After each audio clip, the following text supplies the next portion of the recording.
Solapur news 24 मध्ये आपलं स्वागत आहे। आजच्या प्रमुख बातम्यांवर एक नजर टाकूया। सोलापूर जिल्ह्यातील मोहोळ वनपरिक्षेत्र अंतर्गत आळजापूर येथे वन विभागाने अतिक्रमणाविरोधात मोठी धडक कारवाई केली आहे।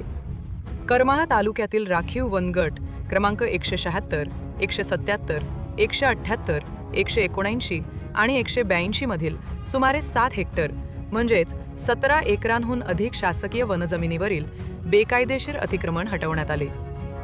मिळालेल्या माहितीनुसार पारधी समाजातील काही व्यक्तींनी या राखीव वनक्षेत्रात अनधिकृतपणे 20 झोपड्या उभारून ताबा मिळवला होता। वन विभागाने पोलीस व महसूल प्रशासनाच्या संयुक्त मदतीने गुप्त नियोजन करून ही कारवाई केली। या मोहिमेत सर्व 20 झोपड्या जमीनदोस्त करण्यात आल्या। कारवाई दरम्यान 15 पुरुष आणि 4 महिला अशा एकूण 19 जणांना अटक करण्यात आली। न्यायालयासमोर हजर केल्यानंतर सर्व आरोपींना 15 दिवसांची न्यायालयीन कोठडी सुनावण्यात आली आहे। या प्रकरणी वनरक्षक आयेशा शेख यांच्या फिर्यादीवरून गुन्हा दाखल करण्यात आला आहे। मुख्य वनसंरक्षक आशिष ठाकरे आणि उपवनसंरक्षक कुलराज सिंह यांच्या मार्गदर्शनाखाली पार पडलेल्या या कारवाईत 75 ते 80 वनकर्मचारी आणि 20 पोलीस कर्मचारी सहभागी होते।